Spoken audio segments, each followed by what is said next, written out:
Salut, c'est François. Sur ce jour-là, une auto. Bon, aujourd'hui, je suis décoiffé, comme d'habitude. C'est dimanche parce qu'on vient d'apprendre la disparition de Bernard Tapie, nanar. Bon, il était truculent, il avait ses défauts, mais je pense que tout le monde s'y est attaché. Et en particulier, sa fin de vie était assez un exemple en termes de comportement par rapport à la maladie. En tout cas, je l'ai ressenti comme ça. Je pense que je suis pas tout seul. Donc, je voulais faire un petit hommage justement tout de suite. Donc, c'est un petit peu non préparé. Mais pour moi, Nanar, bon, il aimait bien les bateaux, les avions. Il aimait bien tout ce qui était exceptionnel en voiture. C'était pas un grand fan de bagnole, mais il aimait quand même tout ce qui était exceptionnel. Et surtout, il a eu des grandes années dans les années 90. Et comme c'était un entrepreneur français, et puis qui fonctionnait comme ça, il a eu d'autres caisses d'autres marques, mais ça a été Monsieur Safran et Monsieur Safran Piturbo. Donc il en a eu deux. Alors, on a cru qu'on en a eu qu'une, mais enfin, on s'en moque de parler de ce détail-là. Mais c'était Monsieur Safran. Je pense que c'était le meilleur représentant de commerce. Bon, ils en ont vendu que 800, mais pour la Safran Biturbo. Et surtout, la petite anecdote, mais tout le monde connaît un petit peu, de Bernard avec la Safran. C'est avec la Safran Biturbo. Et de Nicolin et de tous les gens qui roulaient comme ça en Safran.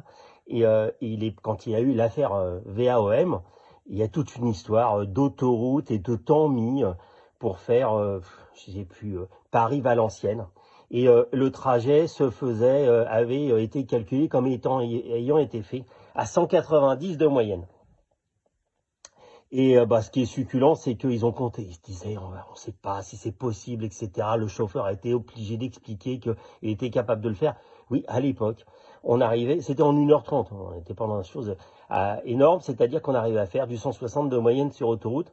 Et puis quand on avait des copains, ça se passait pas trop mal. Donc ça, c'était la première histoire. Et puis à l'époque aussi, Nanar, il a fait tout plein de choses. Il a fait du cinéma. Il a fait du cinéma avec Claude Lelouch.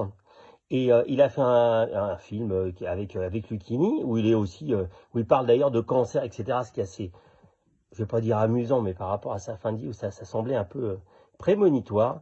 Et il y a un passage où il est avec Ophélie Winter, et il est dans sa voiture, et sa voiture, c'est aussi une autre voiture que j'ai eue et que j'adore.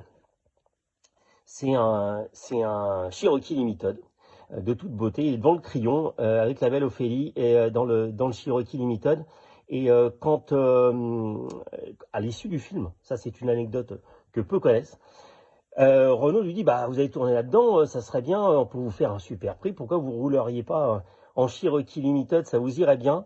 Et Tapie lui dit, leur dit, écoutez, moi je suis pas tellement campagne, ça c'est la première des choses, et parce que pour lui, le Cherokee c'était pour aller un peu à la campagne, et puis globalement, ça se traîne un peu, et puis avec un chauffeur, c'est pas évident. Donc comme c'est comme ça qu'a été scellé le sort du Cherokee Limited avec Bernard Tapie.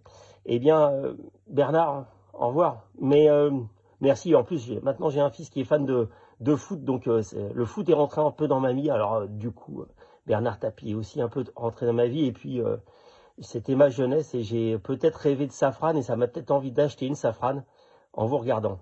Bye.